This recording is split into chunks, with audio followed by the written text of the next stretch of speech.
How was the flight to Costa Rica? How was the flight arriving here? Flight was excellent. Everything happened to go smooth. The travel and everything else went smooth. But then once we got to the airport, we had to wait for bread. I had to wait for it.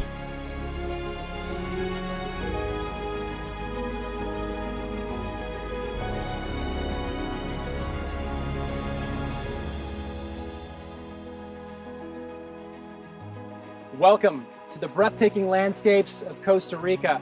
We've come here to bring you a series like no other. I'm your host, and together we'll explore the secrets, the science, the inspiring stories of living a longer, healthier life. This is Reverse Longevity. Buckle up for a ride like never before. We're part of history in this project. We're part of history because the demographic revolution has been happening for some time.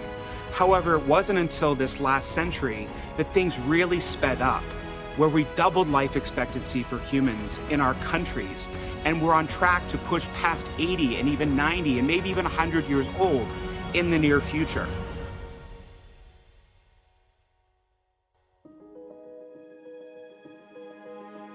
When I heard for the first time about this project, I thought, yes, how beautiful is it to bring individuals together who want to change their lives, together with experts, to really see what we can do now to change the biological age. So it's wonderful to be part of that. Large parts of our interventions for longevity up until this point have been social or environmental. We provided access to quality care, foods, clean water, and yes, even the garbage man who picks up your trash every day has helped make longevity possible. But during the 20th century and into the 21st century, we've seen massive advances in science. We've improved things like vaccine delivery. Now we're looking at ways to expand life and make people healthier for longer periods of time. And that gets me excited and out of the bed in the morning. What I really hope that we are going to turn this longevity discussion and bring it to every home. And what is really exciting about this is it gives the people opportunity to start talking about optimizing their health, start reviewing their habits and thinking, objectively, are they good or bad, and what they can actually do to improve them. It is a wonderful opportunity to start this discussion in every home. The most exciting thing for me about this project is getting this message out to more and more people, because there's still far too many people that don't know that there are things they can do right now that will affect their health, make them feel better, give them more energy, stave off disease. And they can do those things right now. They're very easy, they're very affordable, they're very accessible. The only problem is a lack of information. Oh, my heart's pounding right now.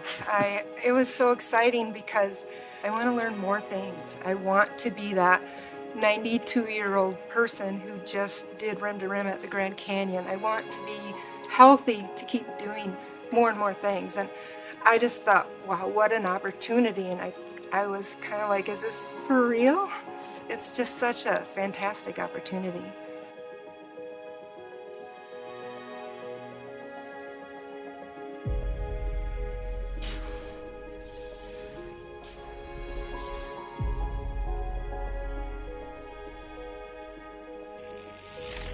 Welcome to Reverse Longevity.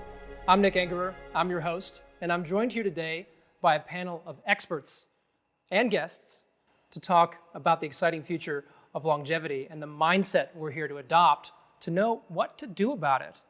And in particular, as I look around at this group, I think of a lot of scientific information, a lot of exciting information about the longevity future, but I'm also drawn back to understanding the why that each of us bring. And this really is part of emulating the longevity philosophy. If we want to have longevity as something we live in our life, we want to emulate those characteristics of youthfulness. And one of those is clearly being excited and curious and passionate about what you do and what we all bring. So I'm Nicolina Lautz. I'm the co-founder and CEO of GlycanAge, which is a company that looks at your aging by looking at the immune system and something called glycobiology. or we would call it inflammaging, this accumulation of chronic inflammation that happens with age and then leads to a whole host of different conditions. So I'm very excited about the project, particularly about the team that put it all together. And I think more people need to learn about longevity as a field, and also from the science point, we need somebody who can translate the science and the evidence to a layman audience so you can make wise choices when you're investing in your own longevity. Of course, there's many aspects to how we age. We look at inflammaging, which is a common component of many chronic diseases. So it's something that's really, and something very moldable. We've done a lot of research in the last decade on different interventions, and you can modify it with simple lifestyle changes, simple habit changes. So in a couple of months, you can get this feedback that what you're doing is actually working, and you can continue that behavior. So it's a really good patient motivator, or a personal motivator, that it's time to change now versus when you already have a big problem. I'm Andrea Meyer. I'm a clinician scientist and internal medicine specialist. I'm a professor of medicine at the National University of Singapore, and I'm a professor of gerontology at the Free University in Amsterdam. At the National University of Singapore, I'm leading the Center for Health and Longevity, and we have two aims at that center. The first one is bringing diagnostics into the clinical space, so really making sure that we can measure the biological age of humans. And the second one is to reverse the biological age of individuals. So we do lots of randomized controlled trials at the university to test lifestyle interventions, but also supplements and repurpose drugs to see if we can reverse the aging process. You know, you're our scientist of the group. You're looking at that same translational problem, but also more fundamental ones, just in the science and even the certifications around who can say they're practicing longevity as, as a physician. And there's a why in there as well, because you really believe the science needs to guide this journey for us. Can you tell us some of the most important parts of that? Yeah, sure. But foremost, I would say I love the beauty of our body. So why shouldn't we maintain it? Why shouldn't we optimize this beauty? I can still remember when I was a medical student and I was in the anatomy room and I looked through this microscope and there is so much beauty. So why should we destroy it while having too much weight and not to walk and not to have the right lifestyle? So I think the beauty is really driving me every day. Like, let's maintain it. It's a Van Gogh. It's a picture. But it's very important that we know how we can maintain the beauty, and there the science comes in. And I would say in the last 5 to 10 years, there is a revolution also in the scientific field that we now take it seriously. My name is Rudy Inaba. I'm the Vice President of Performance Health with Cenegenics. So we've been working with Kevin and Sharon now through Cenegenics' flagship office in Miami. And it's great because I actually get to meet them in person. In today's world, telehealth is so vast. And they'll work with our team in Miami, but this is my first time actually getting to work with them. And going over their lab results, their cognitive testing, their VO2 max testing, looking at their bone density, their body composition, and then being able to see how they subjectively live their lives and talking to them and learning more about how we can fine-tune how they incorporate elements of nutrition and exercise and supplementation, stress management, sleep. So there's nothing, you can't replace the time you spend in person with someone. So it's so special to be here with them. We don't have to do everything all at once. This isn't about changing our whole life. It's about picking the first habits to change. And that makes me think of the work that Rudy works on at Cenegenics, and in particular, picking out those key points to get started on. And I wondered if you might share some examples of how we pick the place to start with our own longevity strategy, and also talk a little bit about why that lights you up and gives you purpose. It's best for them to identify if they need to focus more on cognitive function improvements, cardiovascular improvements. Weight is a common one most people do because it impacts so many different systems, from cardiovascular to metabolic to cognitive. So what I prefer for our clients to do is to really hone in on a lot of different diagnostic testing that's available, see where their weak points are, and then start to focus on those priority items first, because then they're going to make bigger waves and bigger outcomes for themselves. Looking to see where people's key priorities are that need the most improvement first is what we like to focus on, instill those habits, and then have that then bleed into other elements of their life. My name is Sharon Gerleman, and I'm from Northeast Iowa. I'm 62 years old, retired from the Postal Service after 34 years. And I have always been enthusiastic about working out, exercising, and 14 years ago I took up running. And as I've aged, it's gotten harder. And so I followed a lot of people on Reverse TV, and I've gone down the rabbit hole of trying to enhance my health and keep up my exercise program to the best ability I could, but it was getting harder. So when this opportunity with reversed longevity came along, it was like a godsend to me. I get to learn from all these experts, and I hope I can teach my own family and friends and everyone who's aging that you don't have to age as we know it and see it. Thank you, and you've identified this mantra you have for yourself. I want to climb mountains while I can, and this is something that you've clearly created purpose in yourself, something that gives you fulfillment and makes you want to wake up each day, and it's clearly keeping you younger because you're running with the person who's 20 years younger than you, right? And you're keeping up.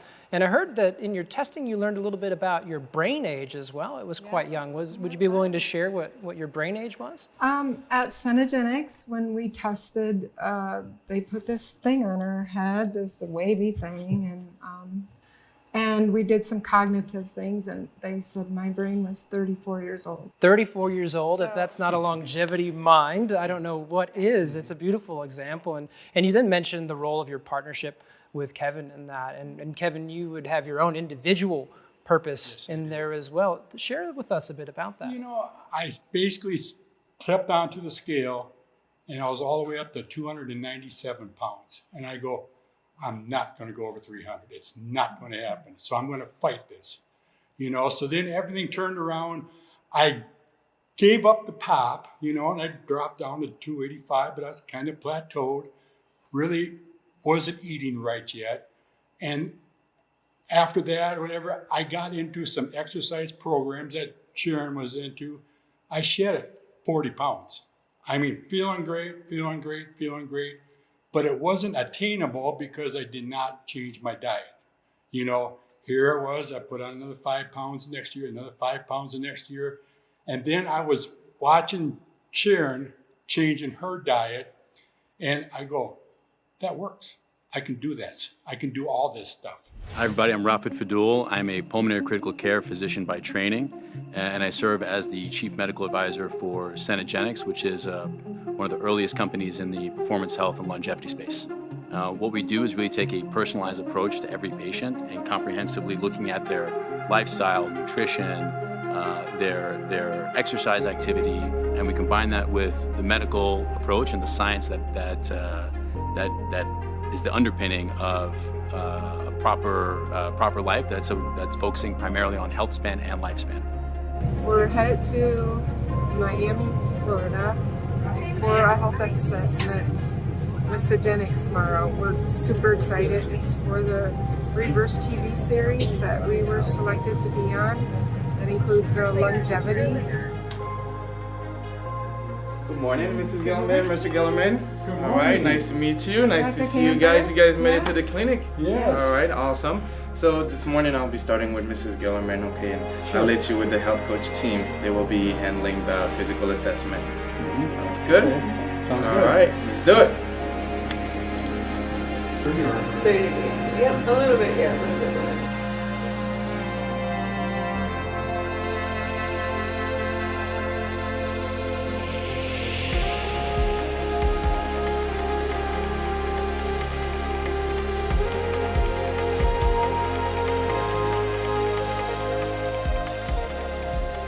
If a person doesn't have the right mindset and sense of purpose, then almost nothing else matters that they do on their longevity path. So it's really key. I think those of us who are physicians in the audience here on the table may remember the experience of you have a patient in the hospital with, let's say, a non-terminal disease, a non-fatal disease. You're just taking care of them.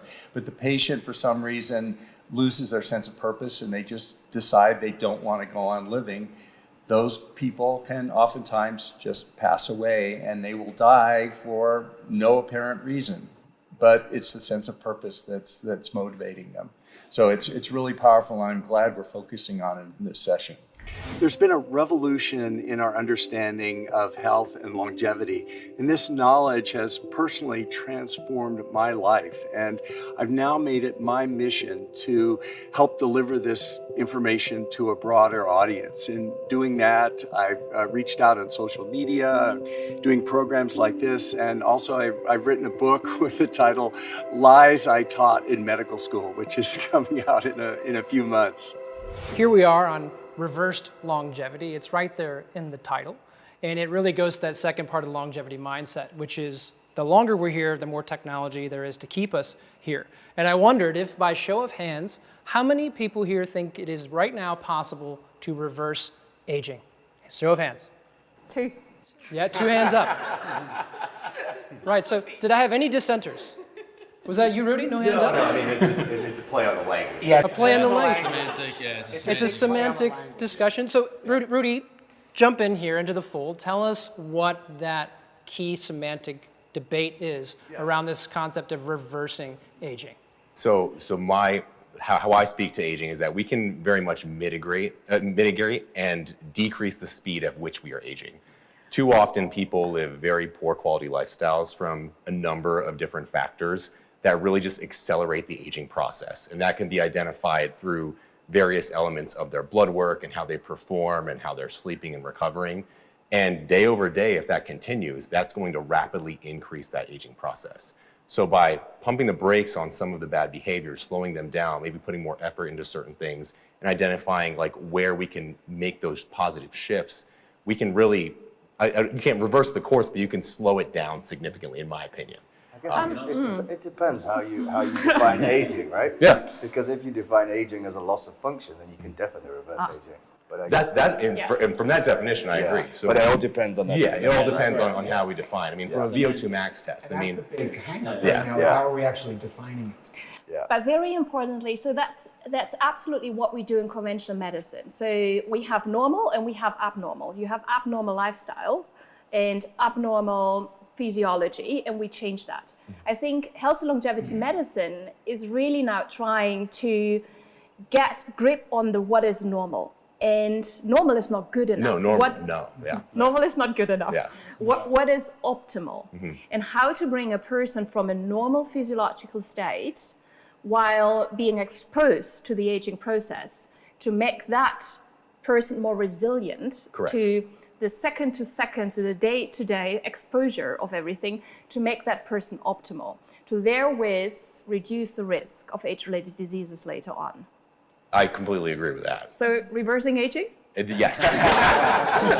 Well, if you think about the elements that cause aging, right? Like inflammation, all the elements that we've discussed and the biomarkers that track that, all of those things can be reversed, right? And that's so by extrapolation, yes, you can reverse aging, but I agree with your assessment. It's like the building blocks that we're working on, right? And those ladder up to the outcome of greater longevity, right? Yeah, I mean, I think to Robert's point, one of the pieces that's often overlooked in all of this is the purposeful life and how well people are socialized. How close is your group of friends? How curious are you as an individual? That's a hard thing to measure, but we know it when we see it. And it's so important to think about what our purpose is in the world that, and I shared this anecdote with the group last night. I was doing a study with IBM in Japan a number of years ago, and I said, okay, when do your senior executives retire? About 63 years old. Okay, what's their life expectancy? 68. They put so much of their purpose into their job that when they leave it, it really presents itself as a negative health outcome. So building in purpose, particularly for men, before they leave work, is really an essential component to the puzzle. Hi, my name is Bradley Sherman. I am the author of a book called The Super Age: Decoding Our Demographic Destiny, which explores how declining birth rates and increased longevity are remaking our world. Professionally, I've had a long history in aging and longevity, working for both long-term care and aging organizations in the US and around the world. So my background comes together in my business, which is called Human Change, where we help companies understand what demographic change means, what our demographic reality looks like in the future and how they can build strategies around longevity, not just the longevity of their companies, but the longevity of their workforce, the people who are working for them, and longevity around the strategies of their business, like what are they producing, how are they selling it, who are these new emerging markets. In the coming years, we're going to have this explosion of older adults, and many of them are living healthier and longer than ever before. Businesses aren't quite ready for this. Businesses are also really not ready for the reality that younger generations are getting smaller year after year. So longevity becomes a central part of our future, both how we extend it, who gets to benefit from the extension, and how businesses and governments react to this new future. Yeah, right. And that reminds me, it makes me think of the mission that you have at Do Not Age, Alan. You've been the CEO there for a number of years, founder of the company. The mission is to extend healthy lifespan for as many people as possible. So you're also in the space of trying to translate science into what's available resources for everyday people. And I wondered if you could tell us just a bit about that translational work and line it up with that mission and your why. My name is Alan Graves, and I am one of the board members and founder at DoNotAge.org, the health research organization. We focus on making what's available right now accessible and affordable in terms of longevity for consumers. I think in terms of the experts, I'm equally excited about everybody. Everybody brings something different to the table. I'm proud to share the platform with all of them. But for me, the most important thing is the guests that we've got here and to see them and hopefully help them on their health journey. Yeah, so essentially started out solving basically my own problem, which is trying to find somewhere I can trust to buy high quality supplements and what supplements to take, right? Because there's a million out there, so how do you know which ones to take? So that's where we started from. And then once the researchers got involved, like Professor Gorbanova and several others, it was a case of, we need funding, when we get funding, we tend to be told how we have to use it, and aging's not a very popular one. So then that was when I realized that we can help both sides here. We can help the consumers with what's available now, and we can help the researchers with funding and ingredients to help shape the future of aging and healthy aging. My name's Nick Engerer. I'm the founder at Longevity Media, and I run a website called Longevity Blog, where I help tell the story of how people can take control of their health through self-experimentation, through analyzing their own risks in longevity, and figuring out how to make the longevity future a reality for them. So I'm a passionate communicator. I'm actually a PhD scientist by background, so I'm very interested in experimenting and the science and putting it into practice, but also balancing that with the art of longevity, that balancing the part of our lives that doesn't necessarily fit right in the science bucket. It's that part of being happy to be alive, of having a purpose in life, of being connected with your own spirituality. There's many components to longevity, and I like exploring all of them. Thank you all so much for joining me for this part of the conversation. We're going to go a lot deeper on many of these topics and really try to frame that within the conversation we've had just now. And again, that is the idea of having a longevity mindset, to realize that we do not have to get old and sick, and that the longer we stick around, the more technology that's here to help us do that. And that ultimately it's a very exciting thing that we want to align with our own sense of purpose. Because if we don't have that, we don't want to stick around.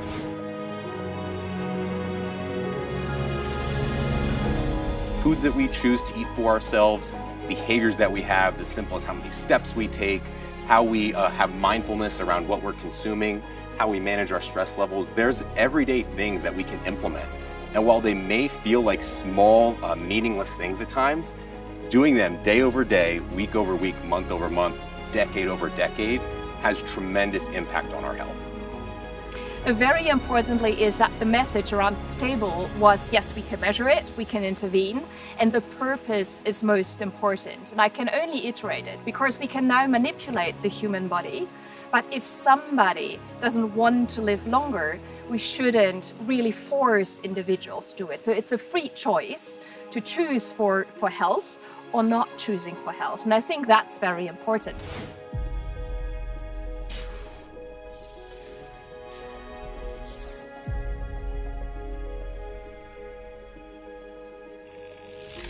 The goal isn't just increasing our lifespan or increasing our longevity. if we don't increase our health span along with it, what good is it? Nobody wants 10 extra years in a nursing home. So I think it's implicit in all our conversations that when we talk about increasing lifespan, we're talking about increasing healthy lifespan. Quality life. Yes. Quality, yeah. Right, and we've heard this, you've just introduced the term health span. Andrea, health span, define it for us. Healthspan is the period of life where you are healthy, and health is defined by the WHO that you feel healthy and you have no chronic diseases. So no pain, nothing, then you are healthy. So there is a huge gap between healthspan and lifespan at the moment in lots of countries, especially the Western countries, where we have roughly 30 years in sick health, where we have age-related diseases. We generally have 4 big age-related diseases. Rob, walk us through those. Yeah, if you look at the diseases that kill all of us, statistically, the most likely ones, you can look at the numbers, it's not a secret, they're published annually, are first of all, cardiovascular disease, the #1 killer worldwide, which is heart attacks and strokes primarily, and then cancers, all the different cancers we have, and then you go down to Alzheimer's disease, and then a few more, but those are the big ones. And metabolic disease is at the basis of many of those, including diabetes, insulin resistance, and inflammation. In particular, these diseases of aging are increasingly linked with how we live, how we eat, the lack of exercise. Let's frame that within this concept of longevity. What does that tell us about what longevity is? Either one. Well, one point that's often made, I think, is fascinating, is that you have these diseases that determine our longevity. Cancer. Let's cure cancer. Well, if you do the numbers, curing cancer would be a wonderful thing, no question about it. But statistically, it would only increase the overall lifespan of the population by a couple of years. Same thing with even curing cardiovascular disease. But if you were able to extend longevity and increase our longevity, then you get a much more dramatic impact on our lifespan. So the point here is that aging and our age and longevity is underlying all the chronic diseases. So that's why the focus is on longevity and not necessarily directly on cancer, because if we hit longevity, we're going to get benefits across all of those diseases. Talk to us about the ways that we can measure aging. We've mentioned biological age. It sounds like we're starting to talk about maybe some biomarkers. Introduce us to some of those basic ways of measuring aging. Yeah, so first of all, we have to disentangle the biological age and the chronological age. The chronological age is the age you have at the moment, how long you're already on Earth. The biological age is the age of your cellular systems, of your body, how old you are compared to your peers. So at the age of 40, you can be 45 or you can be 35, and that depends partly on the genes. We already touched on how old our parents were when they died. So 20% of the genes determine how long somebody is going to live. It's just 20%, so not the rest. And so the genes are very important, but also other mechanisms are very, very important. Determining the biological age, how fast somebody is repairing, for example, damage or maintaining the bodily functions. So the biological age can be very different from the chronological age. And we can now measure that by taking blood samples or looking at stool samples, saliva samples, even looking at hair, looking at skin, but also looking at function. And I think that's very important. If somebody at the age of 60 is not able to stand up out of a chair without using the hands, we have to think, that's maybe not good because the biological age might be higher. So also with physical functions and cognitive functions, looking at the skin, we can now determine how old somebody really is. And there was also disentangle where might be the problem of that person to tackle that person is not developing an age-related disease. Okay, and so then let's take that back to the realm of our guests. You've been to the Cenegenics clinic, you've got some feedback, I believe you've done a GlycanAge test. Mm-hmm. You're learning about these markers within yourselves. Yeah. And has that discussion around changing those markers to be more youthful, to have a younger biological age, has that resonated with you? We're waiting to find out our results. Okay, so you're still waiting to hear. So we don't know what our biological ages. So I'm really excited to learn what that is. Yes. And, So- and you have learned, you shared earlier, you mentioned a brain age, so you've been exposed to this concept Yes, of you can be quantified. And Mm-hmm. does that feel significant to you? Yeah, it does. Yes, absolutely. Because, you know, everything with your brain waves and everything else, it has to do with your flow, your blood flow, and everything through your brain, whatever. And it's obvious, you know, because everything is quick. Even talking to people, brain waves, I would always go back to my grandpa. I mean, he was in his 90s, but he basically had the brain of a 70-year-old at the time, you know, because he was so sharp, and everybody goes, how does he do that? You know, how does he do that? Yeah, another great illustration. Yeah. And so let's have you both jump in here. When we take them through the Cenegenics clinic, we quantify GlycanAge, both of them ready and willing to make changes.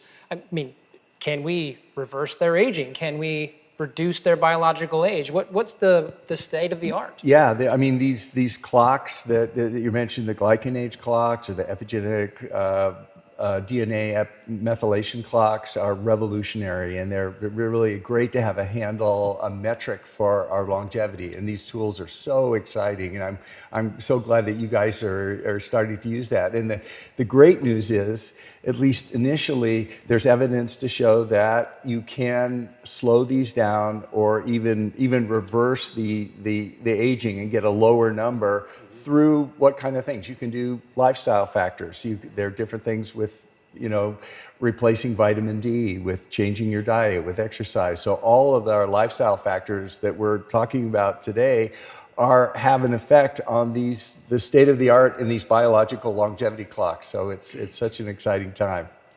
So very importantly is also to notice that there will be likely not one biological age. Of course, the rate of aging in our heart, in our muscles, in our skin, within one individual might be very different. The rate, the pace of aging is different within our organ systems, within one individual. So that's the reason why we have all the different biological age clocks.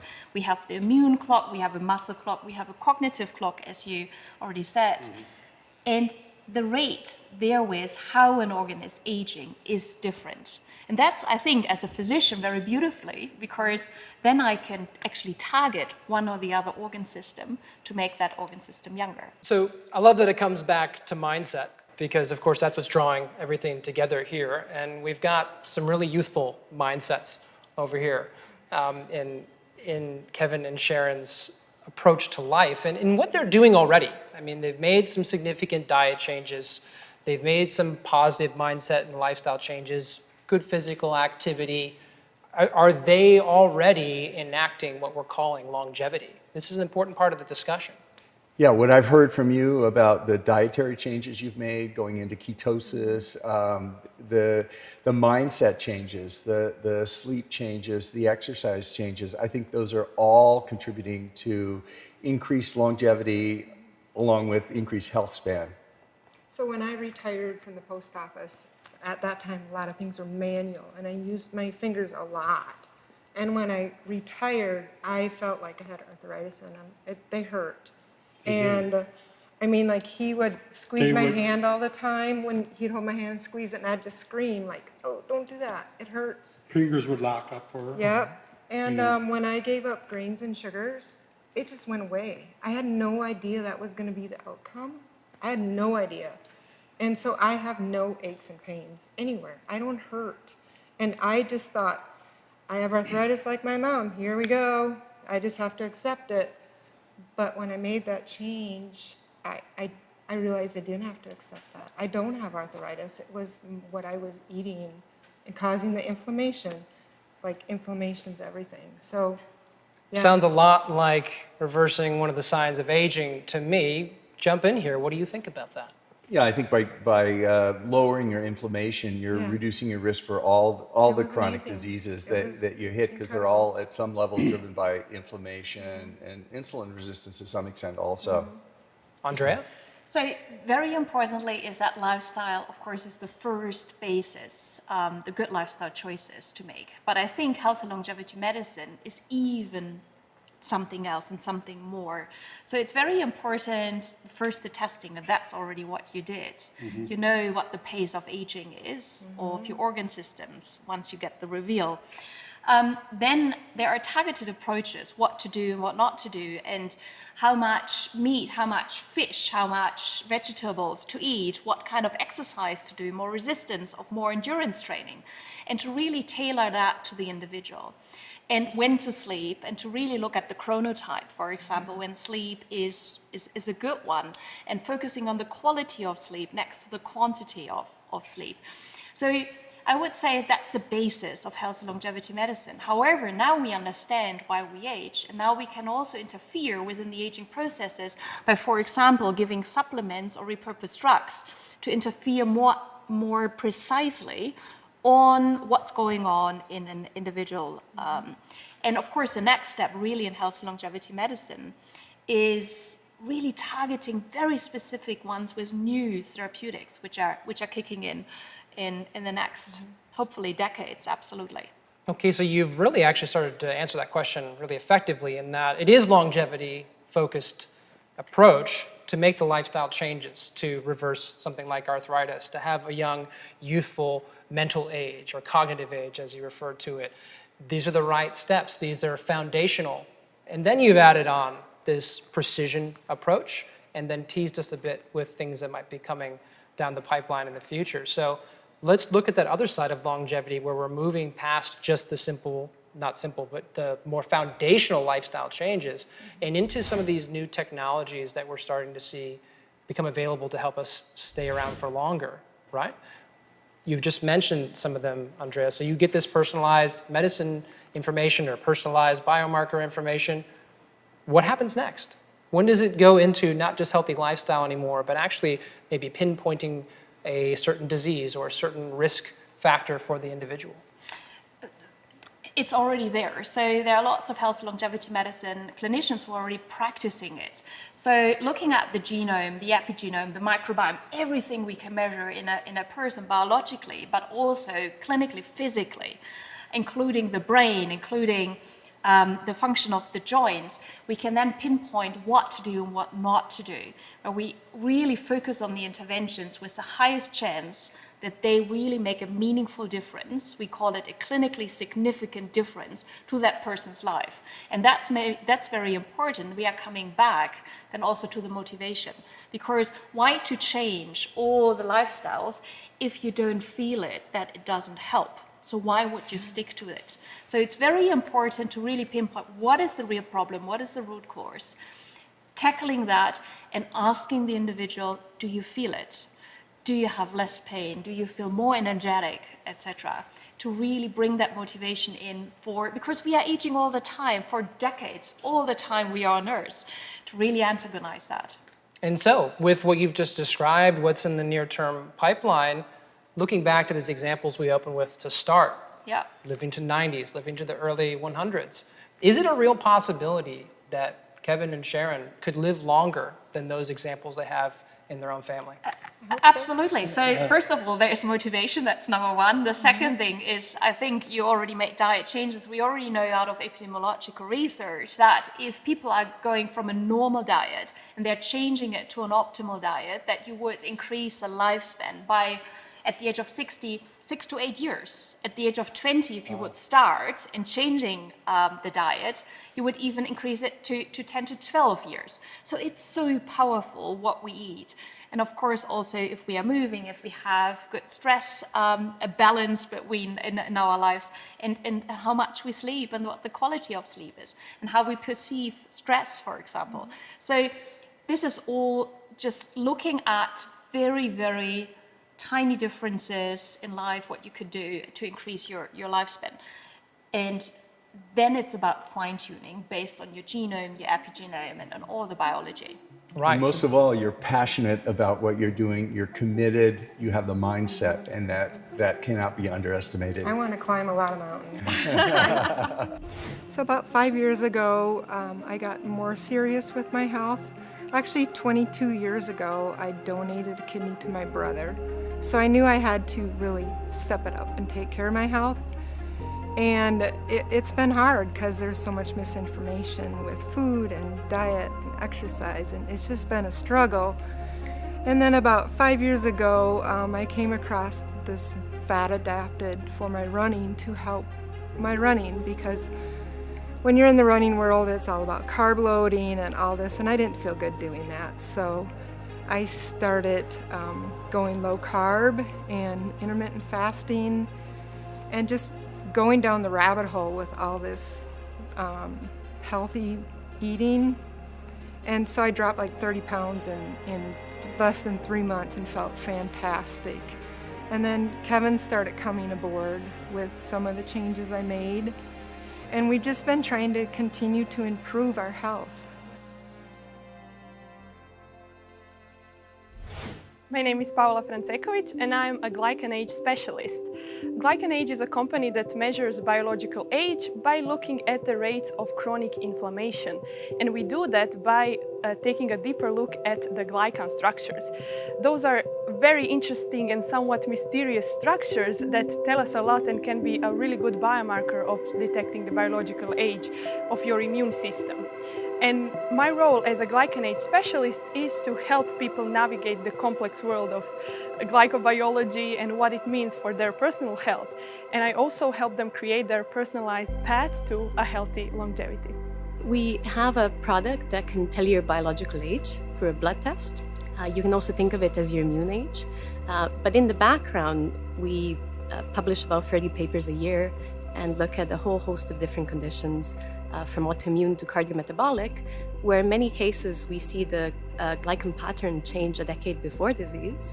And then we look at different interventions you can do to prevent that. So we've shown that the pattern that would predict insulin resistance about 7 years ahead would respond to weight loss and caloric restriction, or the pattern that would predict hypertension 7 years ahead would respond to physical activity. So we can, in the future, tell you specifically that you're heading towards a problem, but you have almost a decade to do something about it and prevent your own disease.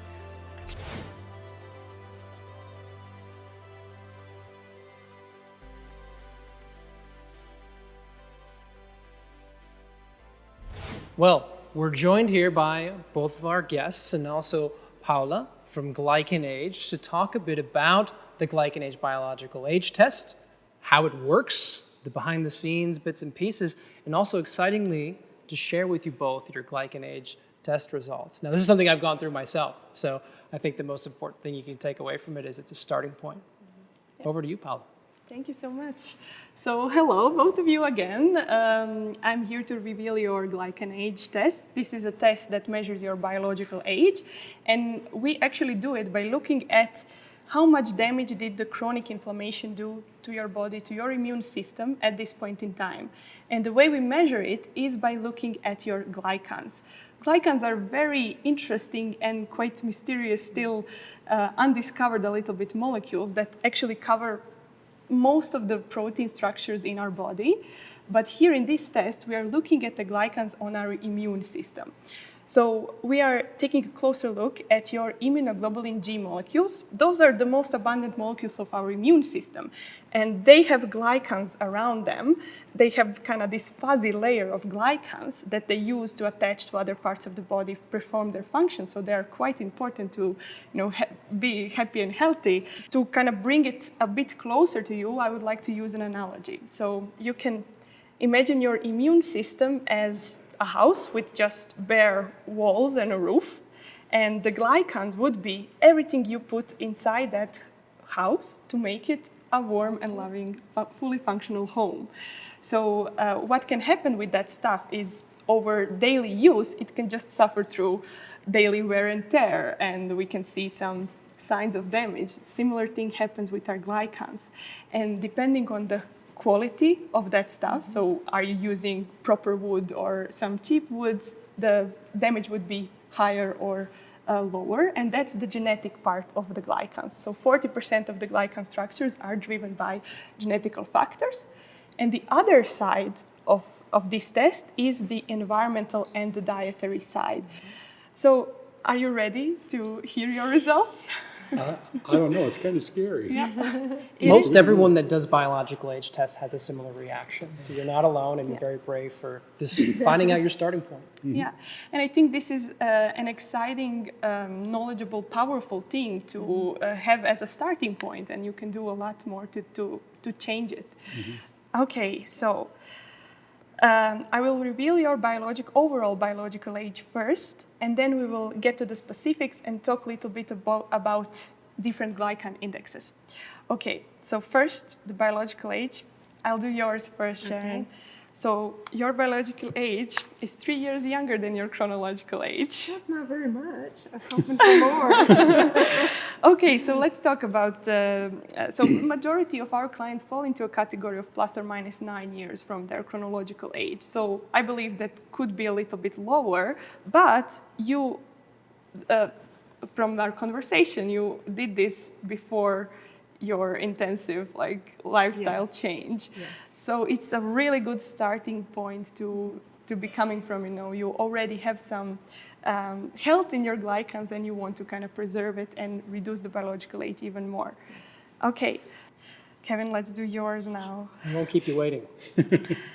Should I cover my eyes? Oh. You can if you want to. Yeah. So at this moment, well, briefly before you actually started to implement the change, is that right? Your biological age was 9 years higher than your chronological age. Wow. That is a significant difference, and that tells me that there were higher rates of inflammation, chronic low-grade inflammation present in your body. Actually, at that time when it was taken, yes, I had a lot more higher inflammation at that time. How did you feel that inflammation in the body? Did you measure it in some other way?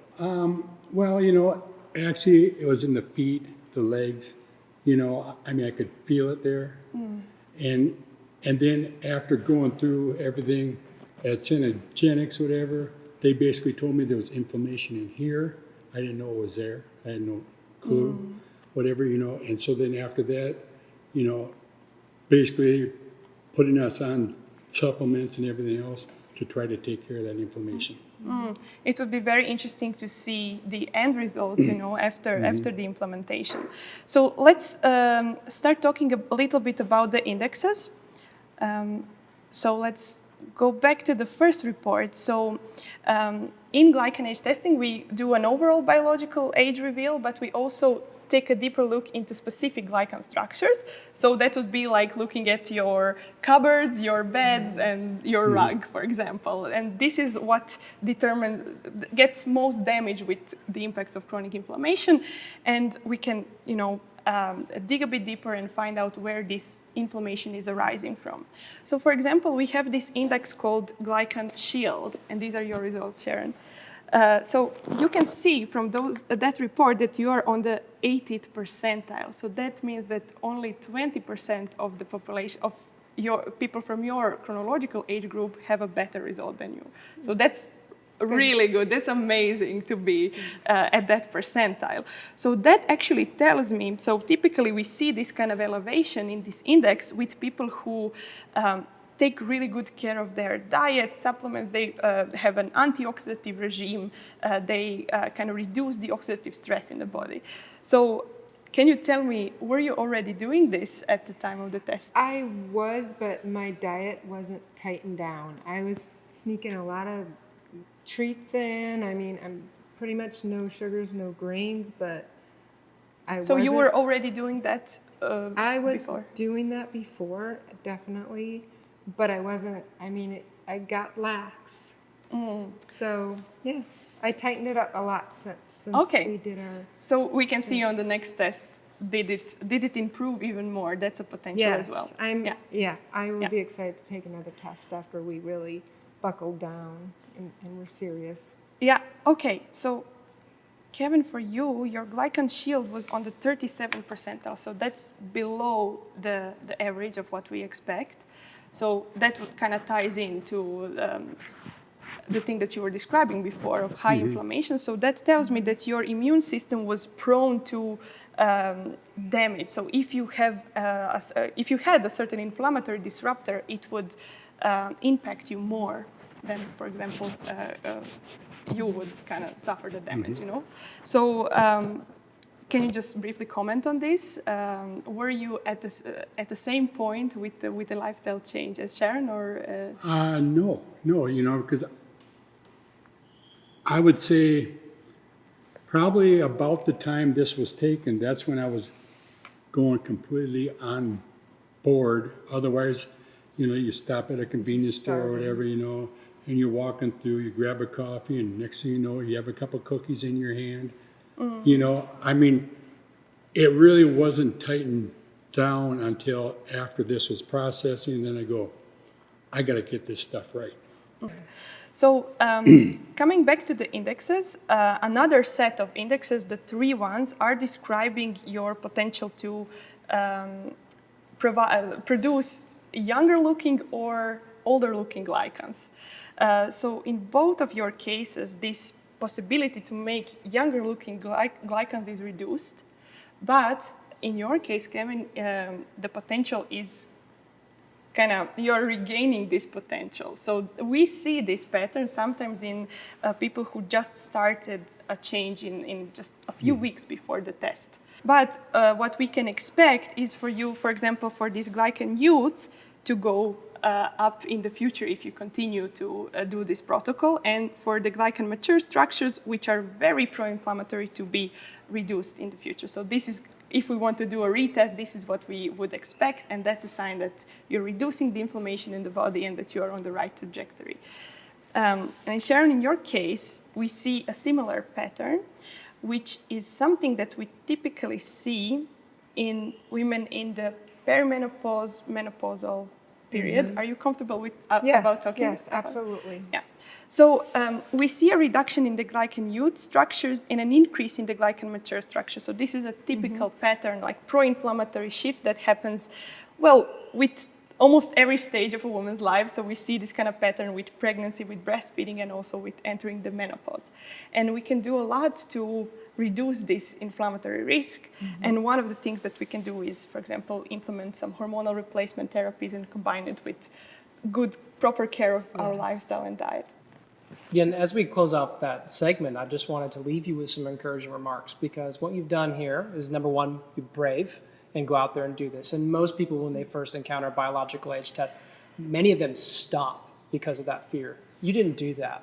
And now you have this data. And, you know, in particular, Kevin, you could be feeling, oh no, like I'm 9 years older, but that is the grounds for making significant improvements. And I'll tell you, I improved my GlycanAge by 6 years pretty easily with some diet changes, right? So, and I'm looking really good. I'm in my mid-20s now with my GlycanAge. That's so awesome. you can feel optimistic about that. Bring that optimism and mindset to making those changes, and you're going to see it in the data. Yeah, and we see changes in some cases, even like 3 to 6 months after the implementation of some new protocol. So you're probably experiencing this change already. I'm ready. I want to do this. Yeah. Okay, let's do a retest then. Yes. Yeah. Great. We'll be following up with you as a part of this series and look forward to sharing those results. And Paula, thank you very much for walking us through the GlycanAge test, the indices, this new insights you have in beta version at this moment. It's quite exciting, and I think it can offer a lot of insight, and you've demonstrated that here. Thank you so much. Thank you. Thank you. Thank you. Thank you.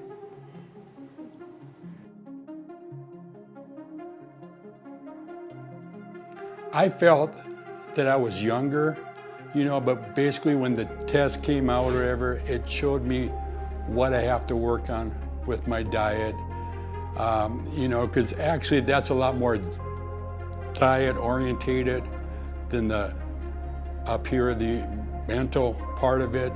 So I was overwhelmed by that, and what the corrections all the way through that I can make, that Sharon can make, you know, with what we're eating, with our habits, what we're taking for supplements. I mean, I really hope whatever, when I, you know, upgrade to the next one, that I can see a big improvement. It was very educational to me, you know, where it's like, voila, I know where I have to work, and it's going to be interesting to see how much I can improve. So much of our longevity is in our control already. But most of what we've gained in our lifetimes has been the result of good investments. So if you eat well, that's a good investment. If you've done that for your entire life, it's going to pay off. If you've had access to clean water and clean air for your lifetime, things that are typically mandated by the government, you're going to have greater access to good longevity, healthy longevity. If you have a purposeful life, meaning that there's something that drives you, an ikigai, a joie de vivre, something that pushes you forward, that's going to help you live longer too, and that's an investment that starts early. But perhaps one of the biggest things that can really push somebody's longevity ahead today, outside of diet, exercise, general health and welfare, is do you have good relationships with people? It is such an essential ingredient to really good longevity, but all of these things are already in our control. Now, pushing past this, are there things that we're going to be able to do? Are there new interventions, new tests that we can measure what our health actually is? Can we monitor and adjust what we consume, how we consume it? Yes, but the basics, the fundamentals, they're already there. People just have to take advantage of them today.